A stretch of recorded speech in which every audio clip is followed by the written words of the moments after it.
요한복음 5장 1절이요. 요한복음 5장 1절.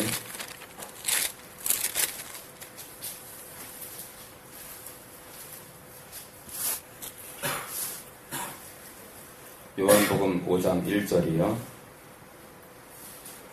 우리 수빈이가 읽어주세요.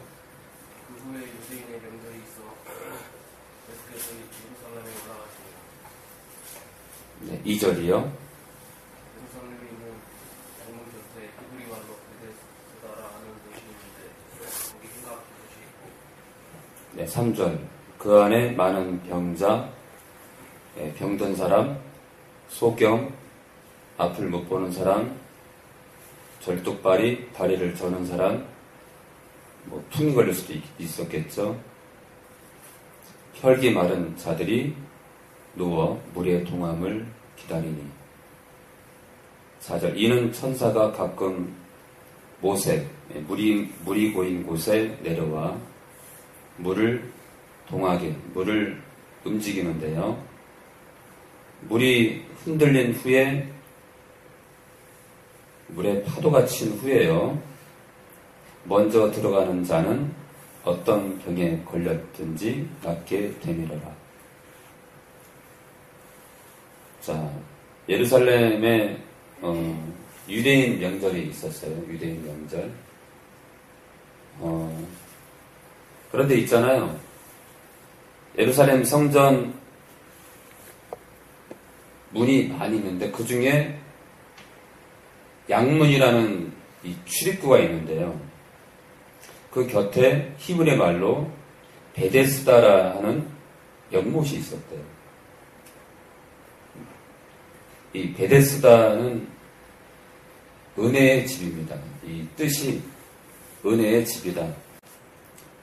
어저께 영락이랑 거리 정도를 했거든요. 했는데 그런 마음이 들어요. 뭐냐면 사람들을 이렇게 만나다 보니까 이 대화가 되잖아요. 대화가 되니까 이 사람이 무슨 문제가 있구나 서로 알 수 있잖아요. 이게 한쪽은 저쪽 사람 기다리고 이쪽은 저쪽의 연락을 기다리고. 그러니까 교회들이 제가 제 안에 성령께서 그동안 제게 많은 이렇게 부탁을 한 게 뭐냐면 맨투맨으로 이단들이 하는 것처럼 맨투맨으로 사람들에게 가라 이거예요. 1대1로 만나고 또는 2대1로 만나서 그들에게 복음을 전하라 이거죠. 그들이 얼굴을 붉히건 뺨을 때리건 침을 뱉건 욕을 하건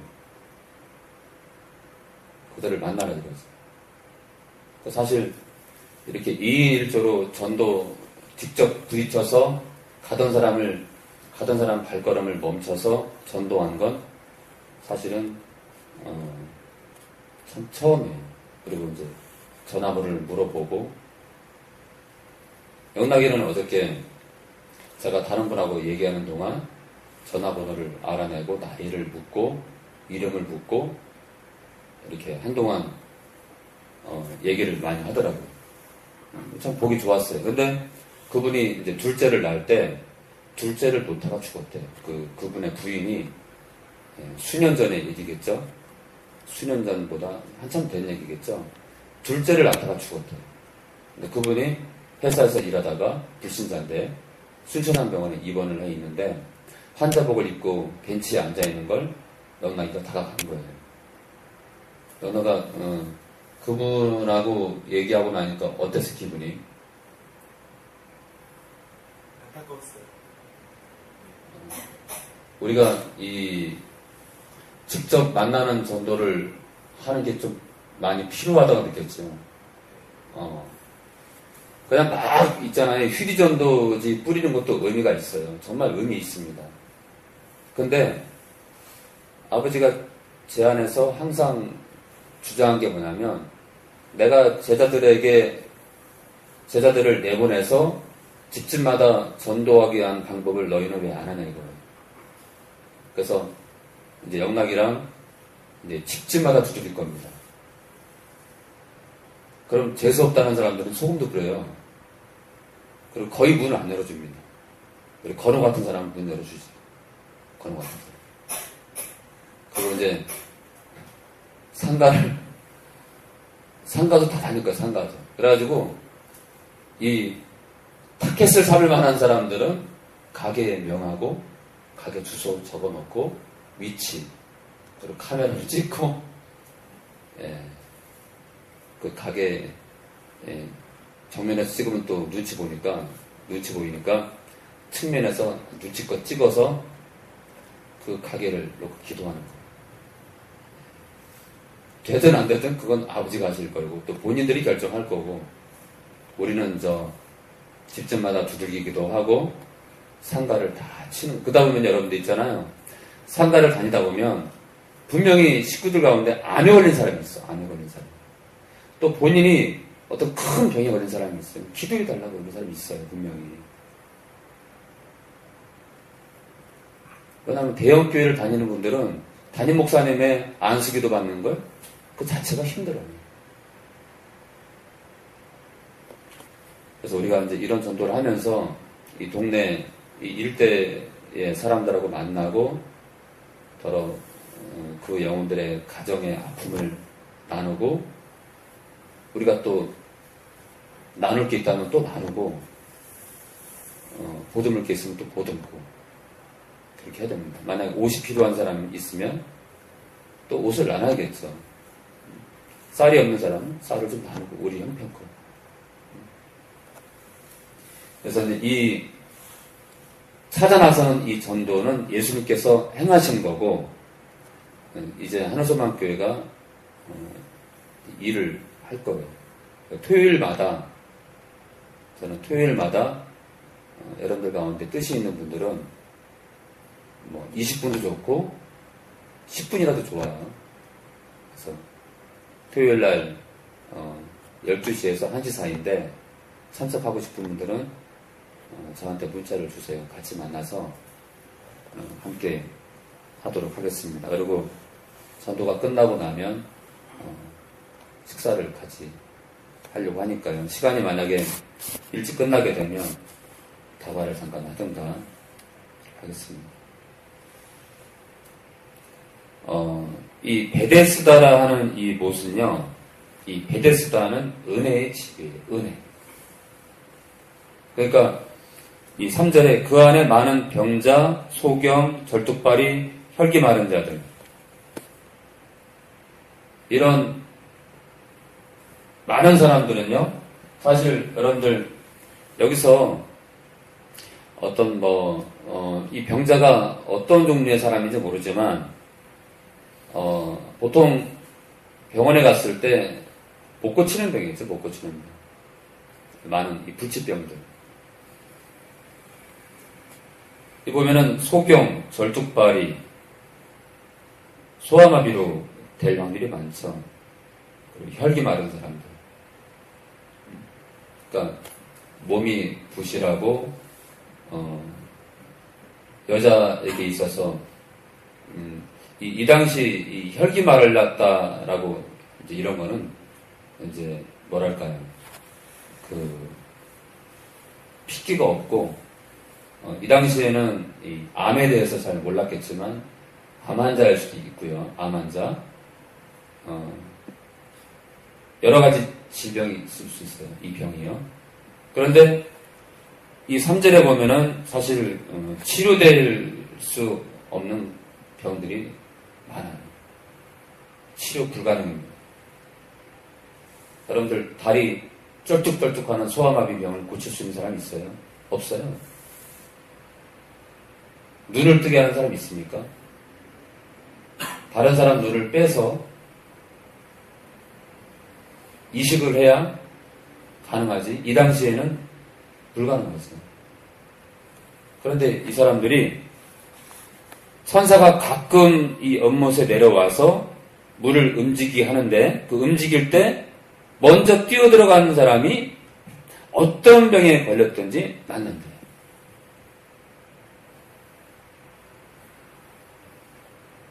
천사가 내려와가지고요 물을 움직이는데 그때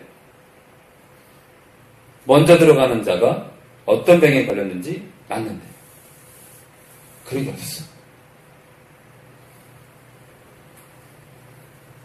여러분들 만약에 하늘소망교회 이 장의자와 장의자 사이 중간, 또 앞뒤로도 중간 지점에 서 있으면은 어떤 병이 걸리든 다 낫는다. 그거 누가 믿어?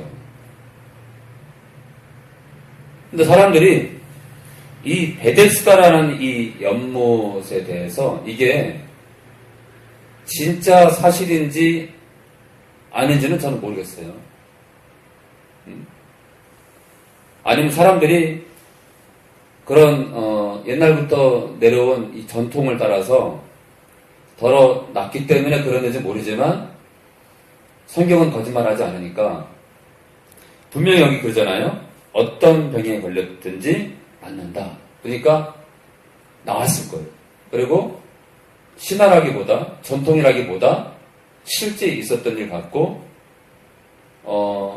정말 천사를 다 본 건 아니지만 천사가 연못에 내려온 것을 영안이 열려서 본 사람이 있었겠죠. 그러니까 이 연못에, 이 베데스다 연못에 전혀 고칠 수 없는 병을 고침받은 사람들이 분명히 있었나 봐요. 깨끗하게. 자, 5절. 건호가 읽어줘요. 거기 48년 된 병자가 있더라. 38년 된 병자가 있대.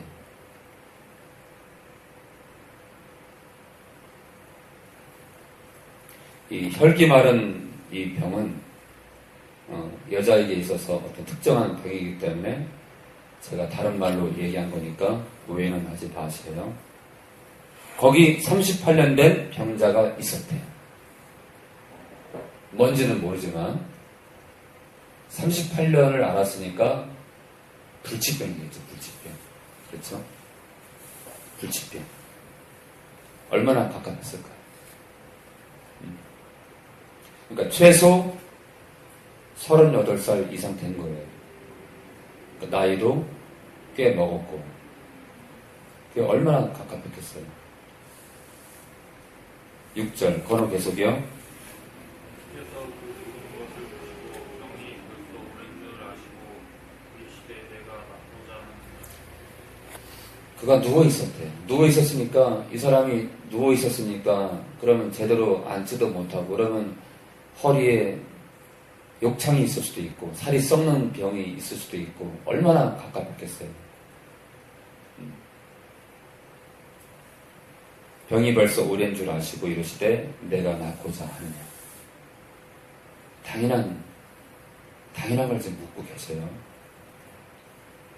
내가 낫고자 하느냐. 여러분들 그런 거 알아요? 천안역에 알코올 중독자가 있는데 네가 술을 끊고자 하느냐. 야! 여러분들 정말 교만한 사람들은요 예수님이 네가 술을 끊고자 하느냐 지금 나하고 농담하니? 그럴 거예요. 많은 사람들이 착 째려볼 거예요. 너 누구야? 나 좀 자야 되거든. 야 피곤하게 좀 마. 내가 낳고 산 38년을 알아서 누워 있었는데 어떤 사람이 나타나가지고 네가 낫고자 하네요. 이게요 병 치료를 떠나서 내가 38년 동안 알았던 것에 대해서 남을 탓하고 이 병에 대해서 막 세상을 원망하는 사람이라면 네가 낫고자 하냐 물어보면은 바로 소리부터 질렀을 거예요. 건호가 계속이요. 병자가 대답하되 주여 그 용할 때 나를 못에 넣어줄 사람이 없어 내가 그는 동안에 다른 사람이 먼저 내려가나이다. 소리 지르기는커녕요 자기가 이 못에 빨리 들어가야 되는데 누워있는 환자니까 내가 먼저 못 들어간다 이거예요. 그래서 내가 치료받지 못한다. 굉장히 자세하게 설명을 하죠. 아니 38년을 알아두고 있었는데 네가 낳고자 하느냐? 당연히 낳고 싶죠. 어? 어떤 사람들은 아니, 뭐 이런 사람이 다 있어. 당연한 걸 물어보고 말이에요.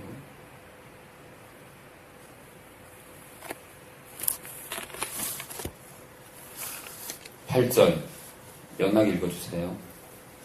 예수께서 가라사대 일어나 내 자리를 들고 걸어가라 하시니 김영수 집사님이 길거리 알아두고 있는데 네가 낳고자 하는 김집사님이 얘기를 해요.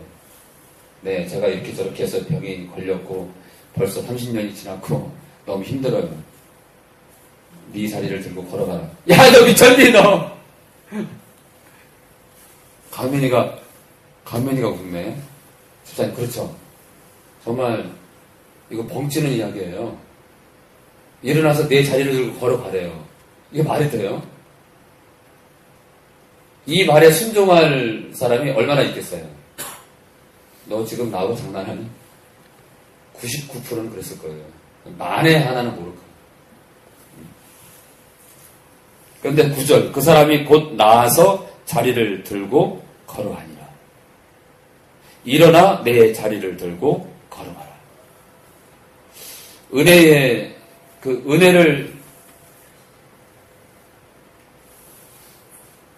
은혜를 제공하는 그 베데스다, 그 연못가에서 예수님은 여전히 그 이름처럼 은혜를 주십니다. 곧 나와서 자리를 들고 걸어가니라.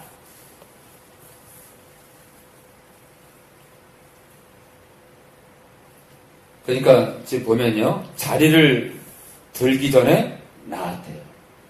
자리를 들기 전에 나은 거니까 이 사람이 일어나서 내 자리를 들고 가려고 했잖아요. 그러니까 이 사람이 일어났을 겁니다.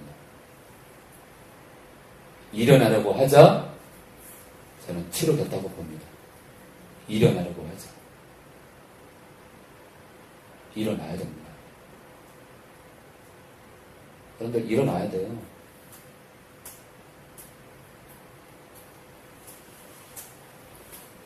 나에게 부족한 게 있어요.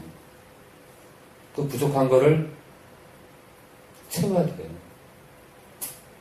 그래 하나님의 역사가 일어나는 거예요.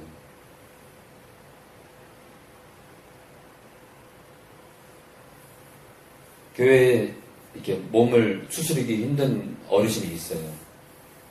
그분의 손을 잡아야 돼요. 그래야 하나님의 역사는 일어나는 거예요. 그분이 믿음이 약해요. 근데 우리가 손을 뻗치면 그분 안에 하나님의 사랑이 녹아 들어가면서 그분이 주님께 마음을 여는 거예요. 우리가 뭐든지 있잖아요.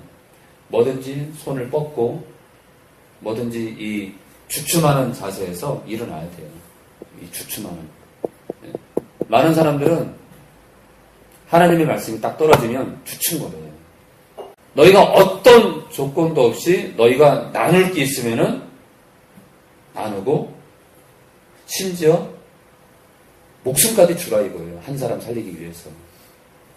그게 계명이에요, 여러분들. 나에게 감동이 오니까 돕고 내가 기분이 좋으면 돕고 내가 신앙이 성장하면 돕고 그게 아니에요.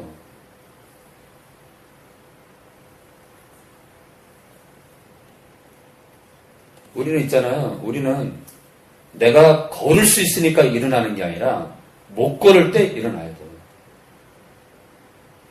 나에게 감동이 없는데도 일어나야 돼요. 주님이 일어나래요.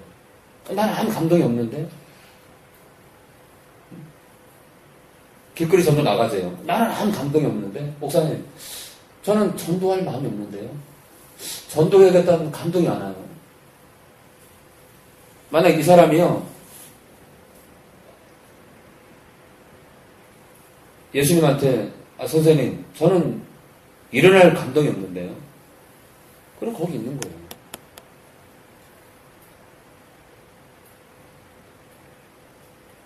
내가 불신자랑 사귀어요. 관계를 끊으라고 해요. 나는 감동이 없는데. 여전히 사랑하는데 거기 죽는 거예요.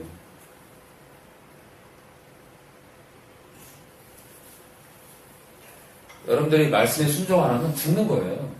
여러분들. 불신자랑 결혼해가지고 지옥 간 사람 엄청 많습니다. 불신자랑 결혼해가지고 교회를 떠난 사람 한둘이 아니에요. 나는 남을 수 있대. 그거는 네 생각이에요. 주님이 우리가 불신자랑 결혼해가지고 불신자랑 사귀어가지고요. 우리가 견딜 수 있다면 믿지 않는 자가 멍에를 매라고 하겠어요? 매지 말라고 하겠어요? 매라고 하지. 매도 된다. 나 참아라. 그렇게 기록을 했겠죠. 근데 단호해. 매지 말라.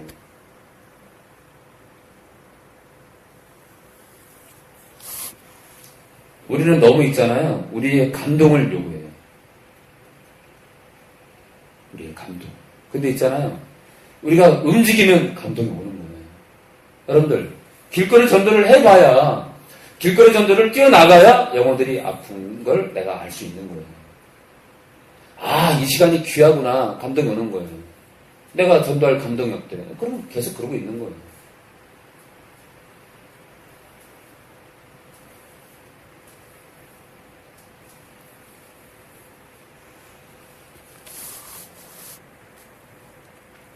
자, 9절. 그 사람이 곧 나와서 자리를 들고 걸어가니라. 이날은 안식일. 안식일이에요, 안식일. 아무 일도 하면 안 돼요.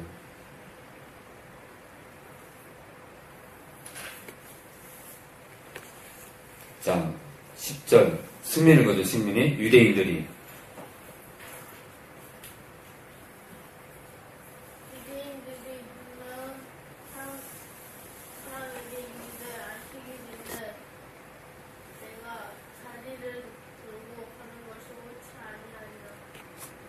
유대인들이 병나은 사람에게 안식일인데, 오늘이 안식일인데 어떻게 네가 누워있던 그 자리를 들고 걸어가냐 이거죠.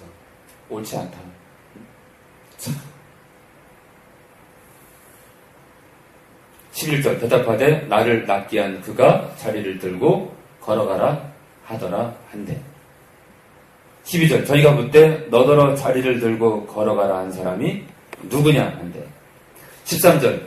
고침을 받는 사람이 그가 누구신지 알지 못하니 이는 거기 사람이 많음으로 예수께서 이미 피하셨습니다. 자, 이 환자가요, 예수님이 누군지도 모르는데 병이 나왔어요. 이게 은혜예요, 은혜. 예수님과 전혀 상관이 없어요. 근데 이 사람이 병이 나왔어요. 자, 그러면은 이 사람을 치료한 것은 이 사람에게 엄청난 은혜가 임했지만 이 사람도 예수님을 찾을 의무가 있고요. 또 이 사람이 병이 나은 것을 보고 많은 사람들이 정말 예수님은 하나님께서 보내신 자인 걸 믿어야 되는 근거가 되는 거예요. 이 사건조차도. 그러니까 사건 하나가 아무것도 아닌 것이 아니라 누군가에게는 의무를 낳고요. 누군가에게는 또 다른 도전과 깨달음이 될 수 있는 거예요. 예수님께서 이미 피하셨대요. 예수님은요, 자기가 38년 된 병자를 일으켜 놓고도 숨어요. 이게 사람이 아니란 뜻이에요, 사람. 본체가 사람이 아니라는 거예요, 하나님. 보통은 거기 딱 서 있죠. 사람들이 알아주길 바랬어. 예? 저도 그럴 것 같은데.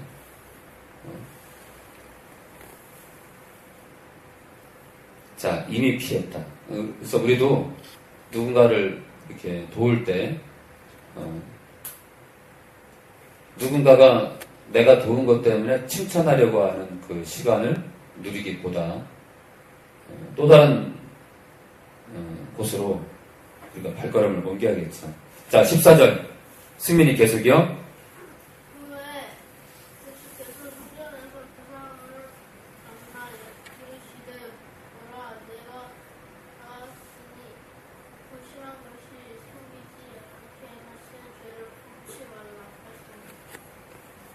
네. 그 후에 예수께서 성전에서 그 38년 된 병자를 만나서 얘기를 하시는데, 보라.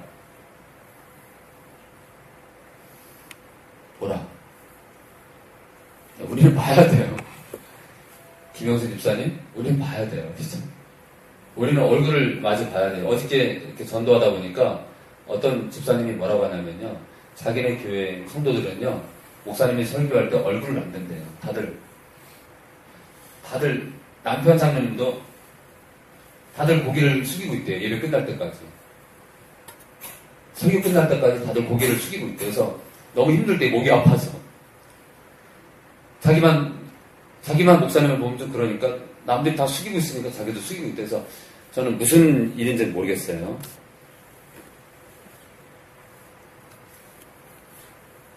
자,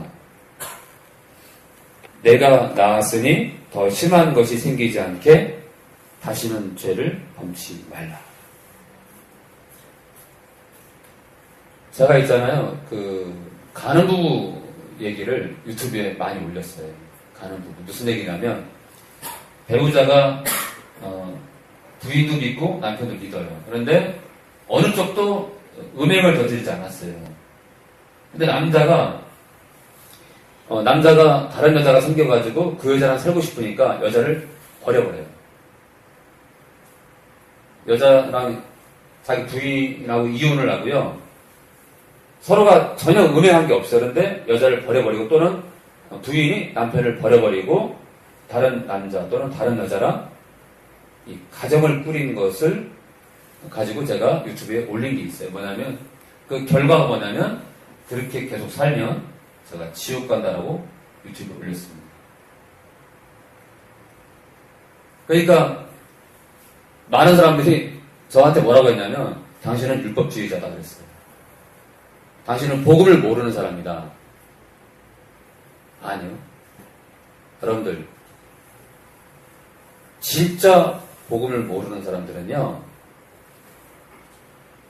진짜 복음을 모르는 사람들은 자기 전혀 음행하지 않은 부부끼리 한쪽이 한쪽을 내동댕이 쳐버리고 다른 사람과 사는 것을 아무 꺼리낌도 없다는 듯이 회개만 하면 된다고 얘기를 합니다.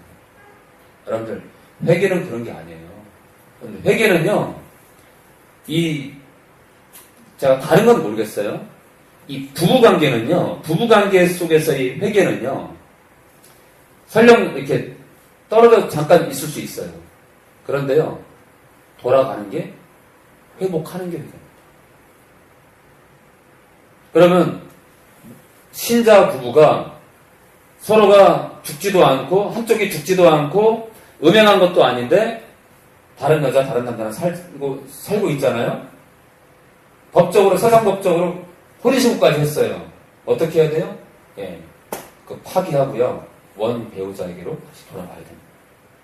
안 그러면 제가 뭐라고 했냐면 그 설교 제목이 가는 부부예요. 그 부부는 무엇이 목적이 있는 부부예요? 간음을 위한 부부예요. 그렇죠? 원 배우자의 계약을 파기하고 간음으로 시작한 부부예요. 그러니까 간음으로 시작했기 때문에 간음이 목적인 부부예요. 그러니까 어디로 가요? 둘 다 지옥 갑니다. 이렇게 얘기하니까 나팔스 목사님은 회개를 모른대. 아니요, 여러분들. 우리는 아버지 말씀을 몰라요. 하나님이 짝지어 주신 것을 사람이 나누지 못한다고 분명히 하나님 말씀합니다. 하나님이 짝지어 주신 거예요. 근데 헤어질 수 있는 조건이 하나 있습니다. 두 가지가 있죠. 상대방이 죽는 겁니다. 첫 번째는 상대방이 죽는 거, 사별. 그럼 저절로 헤어지게 됩니다. 그러니까 살아있으면서 유일하게 이혼할 수 있는 조건은 뭐냐면요. 내가 이혼을 요구할 수 있는 성경적으로 합당한 이유는요. 한쪽이 음행을 저지른 거예요. 그래서 뭐라고 해서 말씀에 음행한 연고 외에 아내를 버리고 다른 데 장가드는 자는 가늠이래 주님이. 음행하지 않았는데 남편 또는 아내를 내어버리고, 그러니까 아무런 음행한 그런 게 없는데 성격 차이, 뭐 시어머니가 미워서 또는 아내가 싫어서, 남편의 성격이 싫어서, 여러 가지 이유가 있잖아요. 남편이 돈을 안 벌어서 버리고 다른 데 장가 가잖아요. 또는 결혼하잖아요. 가는 거예요. 어디로 가요? 지옥 갑니다. 왜요?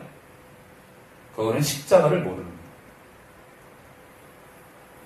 주님이 우리를 건져내시면요, 죄와 맞짱 뜨게 하는 거고요, 죄와 싸우길 원해서 당신과 화평한 삶이 뭐예요? 하나님과 화평한 삶이 뭐예요? 죄와 맞짱 뜨는 겁니다. 우리가 죄와 싸울 수 있도록 성령님을 내 안에 보내주신 이유가 거기 있는 겁니다. 그 사람들이 나팔수 목사가 이상한 사람이에요. 아니요. 이 땅의 교회가 이상하게 된 거예요. 이 땅의 교회가 가정을 너무 소홀하게 여기는 거예요. 여러분들 가정이 깨지잖아요? 다 깨지는 거예요. 사단이 가장 노리는 게 뭐예요? 여러분들의 마음과 여러분들의 가정이에요.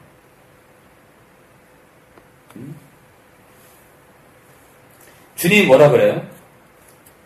그럼 주님이 율법주의자예요.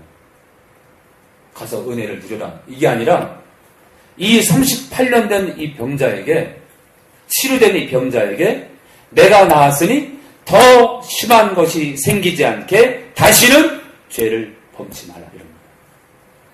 이게 복음이에요. 이게 복음이라고.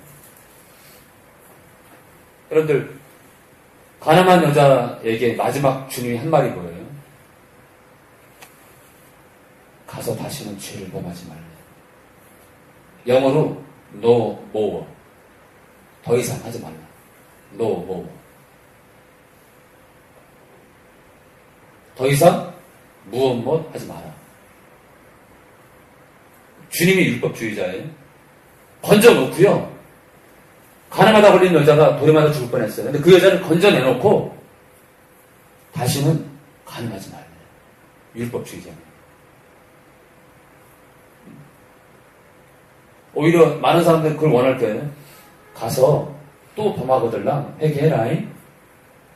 마음이 편안해질 거야. 그리고 또 살다가 또 가늠하면 또 회개해라잉. 내 복음은 그런 거다. 너희가 참 편안할 거야. 그게 복음이 아니에요. 우리가 어쩔 수 없이 넘어질 수는 있어요. 그러나 그거를, 예수님의 보혈을 그런 식으로 이용하게 되면은 사단은 우리를 계속 침공하는 거예요. 우리는 사단은. 야, 가늠해. 괜찮아. 또 회개하면 되잖아. 이게 사단의 전법이에요.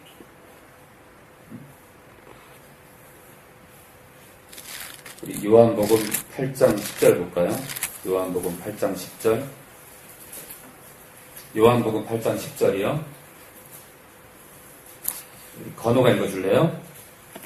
예수께서 일어나사 여자 외에 아무도 없는 것을 보시고 이르시되 여자여 너를 고소하던 그들이 어디 있느냐 너를 정죄한 자가 없느냐. 11절이요. 대답하실 수 없나이다. 예수께서 가라사대 나도 먼저 정죄하지 아니하노니 가서 다시는 죄를 범하지 말라 하시니. 가서 다시는 죄를 범하지 말라 이거. 이게 복음이에요. 주님은요, 당신을 만난 자들에게 죄와 싸우라고 얘기합니다. 죄와 싸우라고요. 우리 야고보서 5장 15절이요. 야고보서 5장 15절.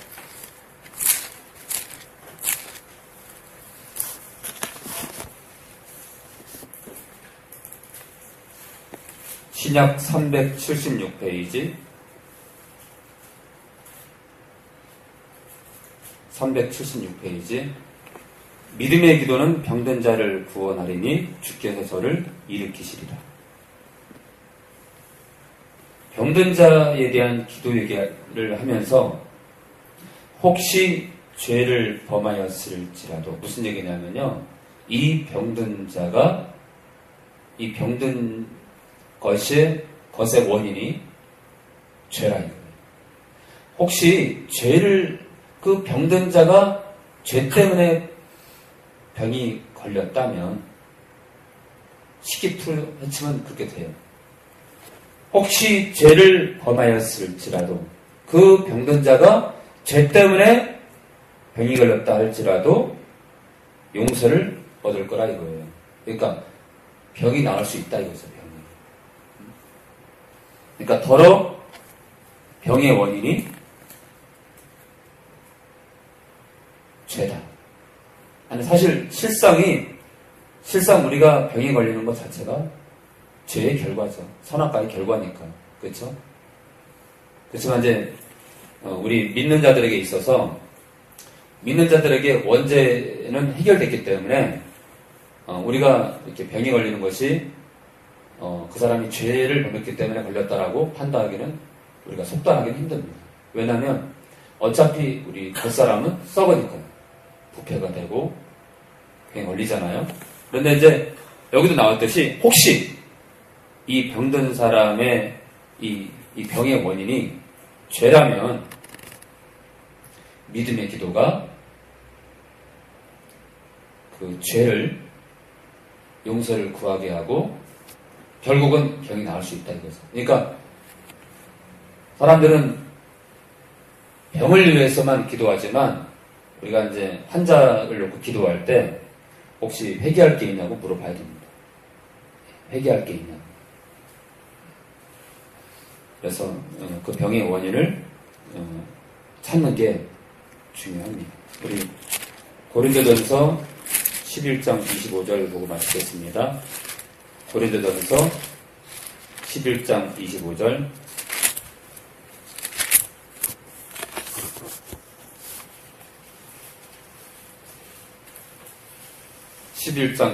신약 277페이지. 식후에 또한 이와 같이 잔을 가지시고 가라사대 이 잔은 내 피로 세운 새 언약이니 이것을 행하여 마실 때마다 나를 기념하라 하셨습니다. 선찬식입니다. 선찬식. 26절. 너희가 이 떡을 먹으며 이 떡은 주님의 몸으로 비유가 되죠. 이 잔을 포도즙이 들어있는 이 잔을 마실 때마다 주의 죽으심을 오실 때까지 전하는 것입니다. 27절. 그러므로 누구든지 주의 떡이나 잔을 합당치 않게 먹고 마시는 자는 주의 몸과 피를 범하는 죄가 있느니라. 28절. 사람이 자기를 살피고 그 후에야 이 떡을 먹고 이 잔을 마실지니. 29절. 주의 몸을 분변치 못하고 먹고 마시는 자는 자기의 죄를 먹고 마시는 것이니라. 30절. 이러므로 너희 중에 약한 자와 병든 자가 많고 잠자는 자도 적지 아니하니. 31절. 우리가 우리를 살폈으면 판단을 받지 아니하려니와 우리가 판단을 받는 것은 주께 징계를 받는 것이니 이는 우리로 세상과 함께 죄의 정함을 받지 않게 하려 하십니다. 자, 33절. 지금까지 이 얘기한 것에 근거가 나옵니다. 그런즉 내 형제들아 먹으러 모일 때 서로 기다리라. 선찬식을 하러 왔을 때 기다리래요. 만일 누구든지 시장하거든 집에서 먹을지니 이는 너희의 판단받는 모임이 되지 않게 하려 함이라. 그 남은 것은 내가 언제든지 갈 때에 귀정하리라. 이게 무슨 말이냐면요. 선찬식을 하려고 모였는데 배고파서 선찬식을 위해서 준비한 떡을요. 막 주워 먹는 거예요. 먼저 배가 고파가지고.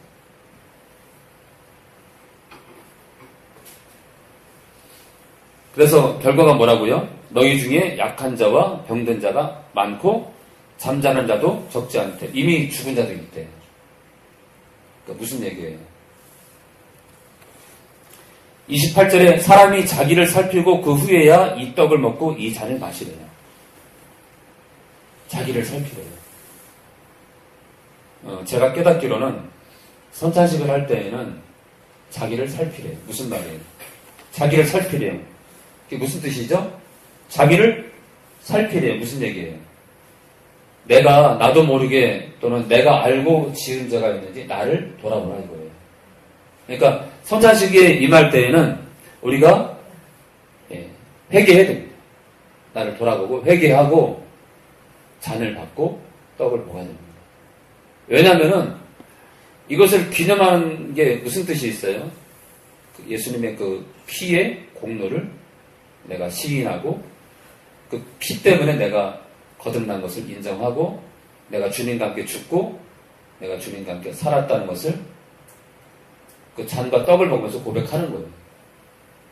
그런데 예수님의 그 피는요, 곧 십자가를 뜻하고 곧 죄를 멸한 거예요. 곧 예수님의 피는요, 그 잔은 나를 씻기는 거예요. 그렇죠? 내 죄를 씻기는 거예요. 그래서 이 피가 뜻하는 게 죄를 멸하고 죄를 씻기는 거예요. 그런데 이 당시 이제 무슨 실수가 있었냐면 막 떡을 막 먼저 온 사람들이 막 떡을 먼저 막 먹고 막 그런 것도 있었지만은 자신들의 삶을 자신들을 그러니까 회개하지 않는 삶, 죄와 막 뒹굴고 사는 삶을 돌아보지 않고 성찬식을 막 함부로 행하는 거예요. 그러니까 예수님의 피값을 싸구려 취급하는 거예요. 우리도 똑같아요. 만약 우리가 예수를 믿노라 하면서 예수님의 피값을요 싸구려 취급해. 무슨 말이냐면 가늠하고 회개하고 가늠하고 회개하고 가늠하고 회개하고 가늠하고 회개하고 거짓말하고 회개하고 거짓말하고 회개하고 거짓말하고 회개하고 서로 용서하지 않고 회개하고 미워하고 회개하고 미워하고 회개하고 계속 그렇게 살게 되면은 어떻다고요? 그것도 똑같은 거예요. 우리가 계속 죄짓고 회개하고 죄짓고 회개하고 이렇게 산다면 교회 안에 저는 병든 자가 많을 거라고 봅니다. 그리고 그런 사람들은 교회를 떠날 확률도 많고요. 교회가 병들어요. 그런 사람들 가운데 그렇다고 주님이 모든 걸 치느냐? 저는 그렇게 생각하진 않아요. 근데 치는 게 딱 이렇게 치는 게. 아버지가 그런 자를 징계하는 게 마땅하겠죠. 오히려 암에 걸리고 눈이 썩어서 내가 이렇게 살면 안 된다고 오히려 징계를 받고 내가 돌이키는 게 빠를 수 있잖아요. 근데 더 무서운 징계가 뭐냐? 무관심이에요, 무관심. 내비를 주는 거예요. 아버지가 손을 놔버리는 거예요. 하나님은 소멸하는 불이에요. 우리가 우리의 허물을 날마다 십자가에 씻기고 또 씻기고 나아가며 살아야 되지만 계속해서 아버지가 싫어하는 죄를 우리가 노골적으로 지으면 안 된다는 뻔히 알면서도 계속 상식적으로 우리가 죄를 짓는다면 우리는 아버지한테 매를 맞을 겁니다. 어떤 방법으로든 정말 그가 사생아가 아닌 이상 저는 매를 맞을 거라고 봅니다. 그 매는 또 한 가지로 목회자의 권면일 수도 있고 교회 직분자에게 직분자를 통해서 쓴소리가 나갈 수도 있겠죠. 그건 첫 단계. 우리가 그 첫 단계에서 자꾸 돌이키고 또 돌이키고 그렇게 나아가야 될 줄 믿습니다.